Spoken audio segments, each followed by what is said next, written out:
नमस्कार दोस्तों, कैसे हैं आप सभी? जहां भी हैं, सुरक्षित हैं, स्वस्थ हैं, आनंद में हैं, मस्त हैं। मैं विकास चौधरी एक बार फिर से आप सभी का हिमालय एजू हब के ऑनलाइन यूट्यूब प्लेटफॉर्म पे दिल की गहराइयों से स्वागत करता हूं। आज एक और बहुत बढ़िया इंफॉर्मेशन के लिए, जो आपका CUET UG का एंट्रेंस एग्जाम होता है, उसके ऊपर हम थोड़ा सा डिटेल से डिस्कस करने वाले हैं। आपने थंबनेल में देख लिया होगा कि ये सब्जेक्ट आपको वो सब्जेक्ट होता है जीटी के पेपर में जो सबसे ज़्यादा मार्क्स दिलाने की क्षमता रखता है। साथ ही मैथमेटिक्स भी आपको पूरे में से पूरे नंबर दिलाने की ताकत रखता है। आज हम थोड़ा एनालिसिस करेंगे, सिलेबस के बारे में जानेंगे, क्या पढ़ें, कितना पढ़ें, कैसा पढ़ें कि जीटी के अंदर रीजनिंग सब्जेक्ट से रिलेटेड जितने भी क्वेश्चंस आते हैं वो अपने सारे सही हों और हमें ज़्यादा से ज़्यादा इसका फ़ायदा मिल सके।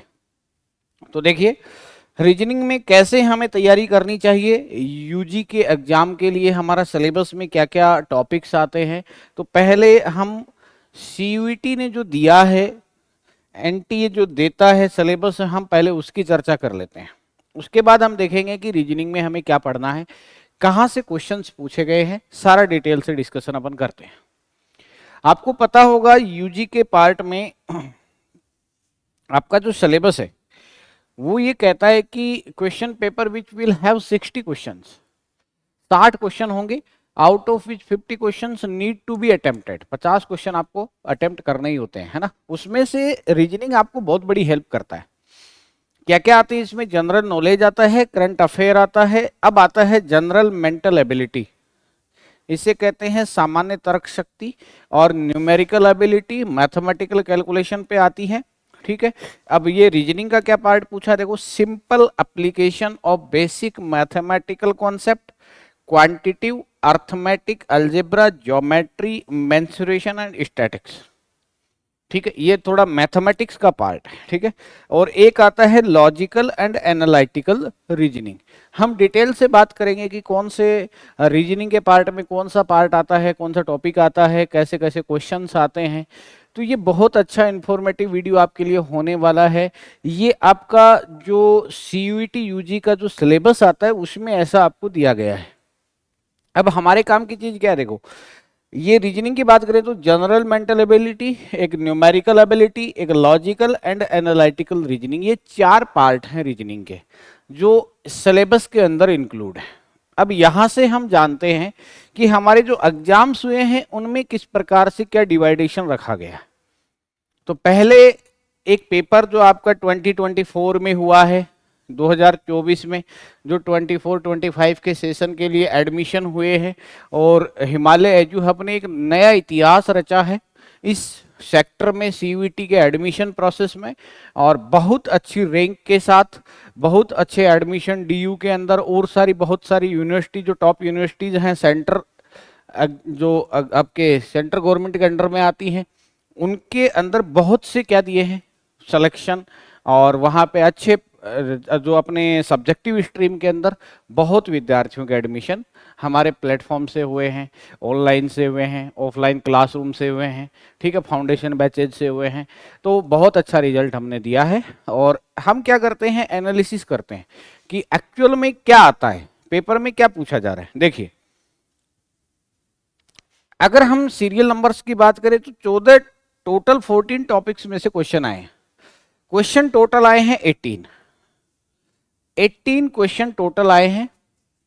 मई 2024 में जीटी का जो पेपर होता है उसके अंदर रीजनिंग के 18 क्वेश्चन थे। 18 क्वेश्चन टोटल 14 टॉपिक्स में से आए हैं। अब देखो, हम बात करते हैं सीरीज।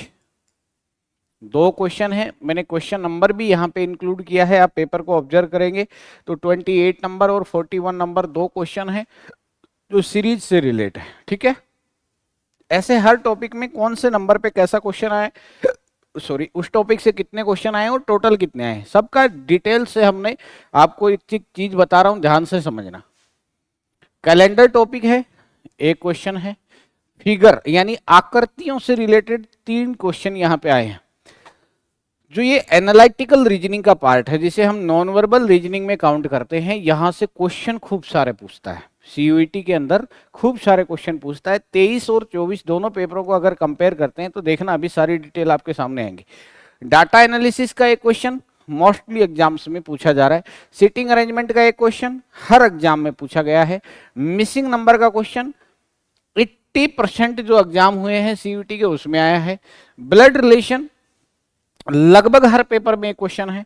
रैंकिंग टेस्ट हर पेपर में एक क्वेश्चन है। कोडिंग डिकोडिंग का 2 क्वेश्चन मिनिमम एक क्वेश्चन आया है, एक क्वेश्चन हर पेपर में आया है।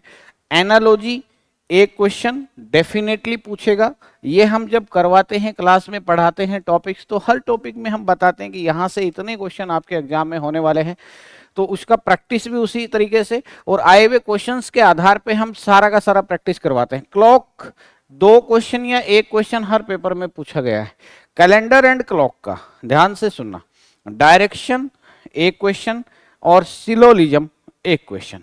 स्टेटमेंट ये जो लॉजिकल रीजनिंग का पार्ट है, देखिए सिलेबस में लॉजिकल रीजनिंग लिखा हुआ है। लॉजिकल रीजनिंग में हमें सिलोलिज्म टॉपिक से यहाँ क्वेश्चन देखने को मिला है, ठीक है।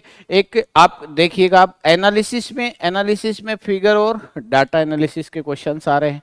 एनालिटिकल रीजनिंग में सीरीज, कैलेंडर, सीरीज और मिसिंग नंबर, ये आपका मैथमेटिकल रीजनिंग का पार्ट हो गया आपका। कैलेंडर हो गया, क्लॉक हो गया, डायरेक्शन हो गया, कोडिंग डिकोडिंग हो गया। ये वर्बल रीजनिंग जिसे कहते हैं, जनरल मेंटल एबिलिटी जिसे कहते हैं, वहां से आपके ये टॉपिक है। यानी टॉपिक हैं टोटल 14 जहां से क्वेश्चंस उठाए गए हैं। यही कॉमन टॉपिक हैं जिनसे क्वेश्चंस रिपीट होते हैं हर एग्जाम में, हर पेपर में। जो सीयूटी यूजी के एंट्रेंस एग्जाम में, जीटी के पेपर में रीजनिंग पूछा जाता है, कॉमन यही है। एक का टॉपिक कम ज्यादा ऊपर नीचे, एक से नहीं पूछा दूसरे से पूछ लिया, ऐसा हम देखते हैं कौन कौन से एग्जाम्स में हुआ है। एक ये पेपर है आपका 1 जून 2023, पहली शिफ्ट में ये एग्जाम लगा था। अब देखिए वहीं से अपन बात करेंगे। देखो सीरीज के वापिस वही क्वेश्चन आ रहे हैं, 2 क्वेश्चन आए हैं। कैलेंडर का फिर से एक क्वेश्चन आया है। फिगर के इसमें 4 क्वेश्चन आए, यानी आकृतियों से रिलेटेड 4 क्वेश्चन है। देखो अल्फाबेट और कोडिंग डिकोडिंग, देखना 2 क्वेश्चन यहाँ है, एक अल्फाबेट का आ गया, तो मिनिमम एक क्वेश्चन, मिनिमम 2 क्वेश्चन आपसे पूछेगा ही पूछेगा, ठीक है ना। सिटिंग अरेंजमेंट का डेफिनेटली आ रहा है, ठीक है। अब देखो इसमें रैंकिंग नहीं पूछा गया, इसमें रैंकिंग नहीं पूछा। अब देखो सिलोलिज्म का एक पूछ लिया, साथ में वेन डायग्राम का एक पूछ लिया। अब यहाँ लॉजिकल रीजनिंग के 2 क्वेश्चन आ गए। इसके बाद बात करें ब्लड रिलेशन, देखिए यहाँ पे आ रहा है। यहाँ इसमें एक नया टॉपिक पूछा है सीक्वेंस ऑर्डर। कौन सा पूछा है? Sequence order. और एक ये है ग्रुपिंग का, ठीक है। ग्रुपिंग को हम एनालॉजी में भी काउंट कर सकते हैं, लेकिन ये एक बहुत अच्छा बेहतरीन टॉपिक बनता है अलग से। एनालॉजी का डेफिनेटली 2 क्वेश्चन मैंने अभी बताए थे। क्लॉक का इसमें एक आया है, डायरेक्शन का एक आया है। वही टॉपिक रिपीट हो रहे हैं जो 23 में पूछे थे, इन्हीं टॉपिकों से 24 में। देखो यहां ये 2 टॉपिक अलग हैं। अब आप देखना, पीछे चलते हैं थोड़ा सा। इसमें रैंकिंग से क्वेश्चन आ गया। किससे आ गया? रैंकिंग से। यहां एक ये और एक डाटा एनालिसिस। अब देखो ये 2 चीजें अलग आ गई, 2 क्वेश्चन अलग आए। इसमें डाटा एनालिसिस का नहीं है और रैंकिंग का नहीं है, इसमें ग्रुपिंग और सीक्वेंस ऑर्डर का एक एक क्वेश्चन डाल दिया। इसका मतलब क्या कह रहा है कि भाई देखो इसमें भी 14 टॉपिक काउंट किए हैं, इसमें क्वेश्चन दिए हैं 20, इसमें क्वेश्चन दिए हैं 20, वही 14 टॉपिक है। उसमें 2 टॉपिक अलग थे और 23 के एग्जाम में ये 2 टॉपिक अलग थे। तो कहने का मतलब हमें approx average, on an average 14 के बाद 2 इनको इंक्लूड कर लें तो 16 टॉपिक हो गए, है ना। 14 तो पीछे वाले पेपर में हमने देखे, 2 नए क्वेश्चन आ रहे हैं, 16। अब देखना पूरा सिलेबस आपको एनालिसिस हो जाएगा कि हमें पढ़ना क्या है, कौन से टॉपिक के कहां से क्वेश्चन आते हैं। आगे बात करते हैं। देखो फिगर, फिर से इसमें देखो 3 क्वेश्चन आ रहे हैं। अल्फाबेट टेस्ट यहां भी आ रहा है, कोडिंग डिकोडिंग पकड़ो, यहाँ पे कोडिंग डिकोडिंग के 3 क्वेश्चन है। देखो मैंने बताया था मिनिमम 2 तो आते ही आते हैं। सीटिंग अरेंजमेंट डेफिनेटली आ रहा है, इसमें वेन डायग्राम यहाँ भी आ रहा है। सिलोलिज्म नहीं आया, देखो इसमें सिलोक के क्वेश्चन नहीं आए, क्लॉक का आया है। इसमें कैलेंडर भी नहीं आया, इसमें क्यूब एंड डाइस आ गया, ये नया चैप्टर आ गया यहाँ पे। देखो इसमें डायरेक्शन का एक है, डाटा एनालिसिस आ गया, ये टॉपिक हम पहले देख चुके हैं। मिसिंग नंबर, इसमें 2 क्वेश्चन है, इसमें मिसिंग नंबर नहीं था। 23 वाले इस पेपर में मिसिंग नंबर नहीं था, लेकिन इसी 11 जून ऑफ 2023 में सिर्फ थर्ड में क्यूबन डाइस अलग आया और एक मिसिंग नंबर। ये टॉपिक नया नहीं है, ये 2024 में आ चुका है, लेकिन यहाँ पे इसके 2 क्वेश्चन आए थे, इसमें रैंकिंग का एक क्वेश्चन डाल दिया। तो कहने का मतलब यहाँ कैलेंडर नहीं आया, यहाँ क्यूबन डाइस ऐड कर दिया। तो 16 के बाद एक ये नया चैप्टर आपका बन गया, जो 17 नंबर टॉपिक आपका होगा क्यूबन डाइस। इसके बाद बात करते हैं, एक और पेपर है 15 ऑफ जून 2023। देखना इसमें क्या है, फिगर के 6 क्वेश्चन है, बड़ा अच्छा टास्क है। टॉपिक इसमें 12, टॉपिक कम लिए, क्वेश्चन 18 पूछे गए, लेकिन वही है जो पहले आए हैं। देखो सीरीज के 2 क्वेश्चन है, सीटिंग अरेंजमेंट का 6 नंबर पे क्वेश्चन मिलेगा, डाटा एनालिसिस का क्वेश्चन है, कोडिंग डिकोडिंग का एक क्वेश्चन आ रहा है, क्लॉक का क्वेश्चन है, डायरेक्शन का क्वेश्चन है, सिलोलिज्म का क्वेश्चन आ गया यहाँ पे, कैलेंडर का इसमें आया है, ब्लड रिलेशन इसमें है, रैंकिंग इसमें है, एनालॉजी इसमें है। लो जी, वही चैप्टर है, कोई नया चैप्टर इसमें इंक्लूड नहीं है, कोई नया क्वेश्चन नहीं पूछा गया इसमें, सेम उसी पैटर्न पे सारे के सारे क्वेश्चंस आ रहे हैं। इसमें आ जाओ, इसमें देखो फिगर से रिलेटेड 5 क्वेश्चन आए हैं। पेपर है 24 ऑफ जून 2023, शिफ्ट नंबर 3 में। टोटल जो टॉपिक इंक्लूड हैं वो 14 है, नंबर ऑफ क्वेश्चन 19 पूछे गए।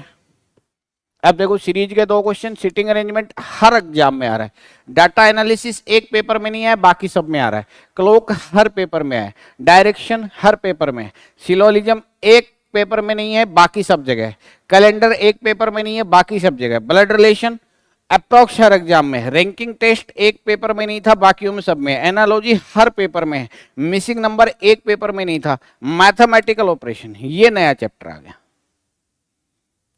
यहां पे मैथमेटिकल ऑपरेशन का ये नया क्वेश्चन बना है, ठीक है, इसमें नया क्वेश्चन आ गया। अब यहां पे अगर आप देखोगे सारे के सारे निचोड़ निकालें, हम सारा निचोड़ निकालें, तो सारा निचोड़ हमें कहता है कि हमें एक्चुअल में पढ़ना क्या है, हमें एक्चुअल में पढ़ना क्या है। तो उसकी अगर हम बात करें तो देखो अलग अलग डिवाइडेशन में बता देता हूं कि हमें क्या पढ़ना है और कैसे क्वेश्चंस को अटेम्प्ट करना है, ठीक है। अलग अलग पार्ट बना दो इनके। डाटा के ऊपर 3 टॉपिक हैं आपके, देखना डाटा से रिलेटेड 3 टॉपिक कौन से हैं। एक आपका आ जाएगा डायरेक्शन, ठीक है, डायरेक्शन के बाद आ जाएगा ब्लड रिलेशन, और एक आपका टॉपिक आएगा रैंकिंग, और रैंकिंग के साथ साथ आपको पढ़ना है सिटिंग। तो एक तो ये हो गया पूरा पार्ट, है ना। इसके बाद अगर हम दूसरे पार्ट पे चले तो जैसे कोडिंग डिकोडिंग, कोडिंग डिकोडिंग आपको पढ़ना ही पढ़ना है। कोडिंग डिकोडिंग के साथ आपको एनालॉजी पढ़ना है, एनालॉजी पढ़ना है। क्लासिफिकेशन इसका जुड़वा भाई है, वहां से क्वेश्चन नहीं पूछा गया है ना। एक अल्फाबेट टेस्ट पढ़ना है, अल्फाबेट टेस्ट से भी क्वेश्चन आया है, ठीक है, अल्फाबेट टेस्ट पढ़ना है। इसके बाद नेक्स्ट आपको सीक्वेंस ऑर्डर,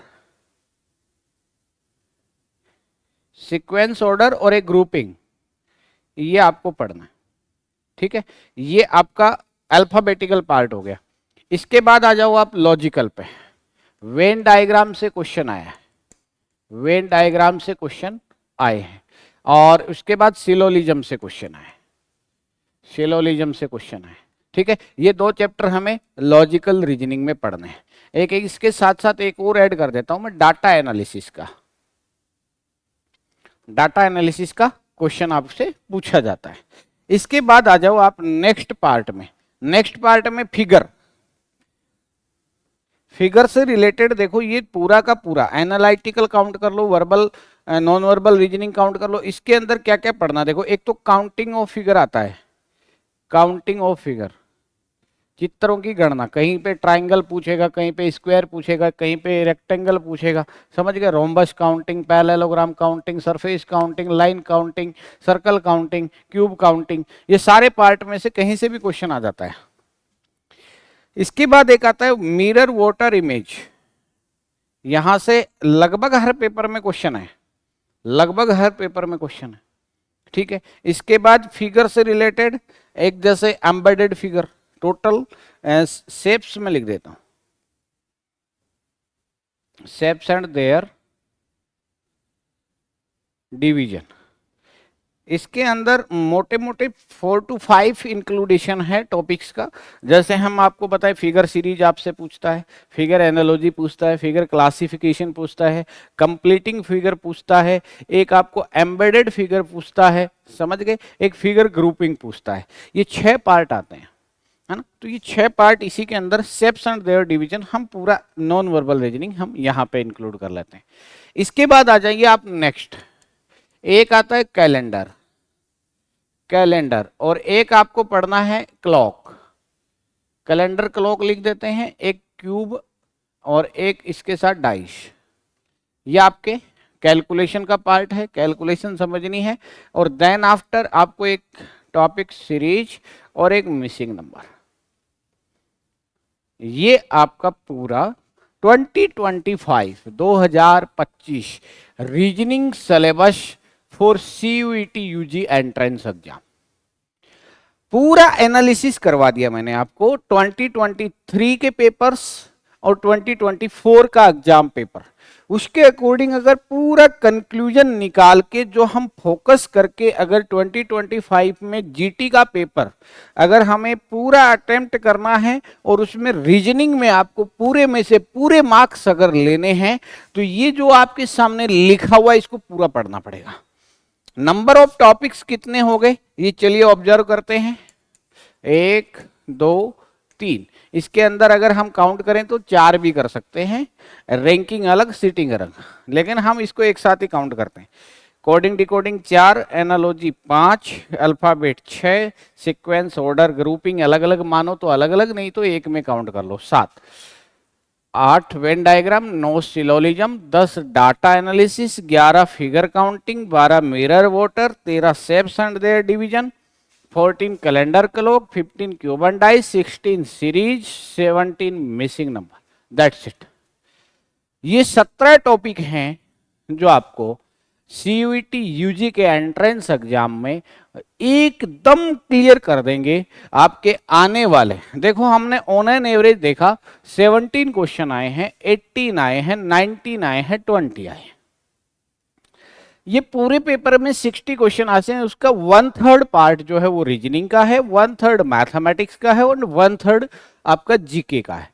एक आध क्वेश्चन कम आता है, उसकी जगह जीके का क्वेश्चन ज्यादा पूछ लिया जाता है। तो ऐसा कोई इसमें दिक्कत वाली बात नहीं है, अपने टेंशन नहीं होनी चाहिए, ठीक है। तो यहाँ जीटी के पेपर में हमें टोटल एंड टोटल पूरा अगर कंक्लूजन देखें तो आपको ये 17 टॉपिक पढ़ने हैं 2025 के लिए। और अपने फाउंडेशन बैच में पूरा डिटेल से, मतलब निचोड़ निचोड़ के बच्चों को सिखाते हैं हम कि कोई नंबर उनका काट नहीं सकता। तो मोस्ट वेलकम है आप सभी का हमारे नए बैचेज में, फाउंडेशन बैचेज में। हिमालय एजू हब परिवार आपका मोस्ट वेलकम करता है। जितने भी बच्चे दिल्ली यूनिवर्सिटी DU के अंदर या और अच्छी यूनिवर्सिटीज़ के अंदर, सेंट्रल यूनिवर्सिटीज़ के अंदर एडमिशन लेने के सोच रहे हैं 12th क्लास के साथ साथ, हम ये देखें कि 12th क्लास के बाद हमारा एडमिशन एक अच्छे यूनिवर्सिटी में हो, उस अच्छे कॉलेज में हो, तो हमें उसके लिए अभी से तैयारी में लगना होगा, ठीक है। हम ये देखें कि एग्जाम्स के बाद बहुत सारा पढ़ के हम कर देंगे तो ऐसा बहुत थोड़ा डिफिकल्ट होगा। अभी से आप लग जाइएगा। ये आपका रीजनिंग का पूरा जीटी के पेपर में पूरा शेड्यूल मैंने बता दिया, 23 और 24 का कंपैरिजन आपको मैंने बता दिया, सारा सिनेरियो मैंने आपको बता दिया, कहाँ से कितने क्वेश्चंस आते हैं डिटेल से मैंने आपको बता दिया है। और भी कोई डाउट आता है कमेंट करिए, हम आपके लिए और नई इंफॉर्मेशन ऐड कर देंगे, ठीक है। मिलते हैं दोस्तों एक बार फिर अगले एपिसोड में। मैं विकास चौधरी आप सभी का इस सेशन को, इस वीडियो को देखने, लाइक करने, शेयर करने, सब्सक्राइब करने के लिए दिल से धन्यवाद देता हूँ। जय हिंद, जय भारत।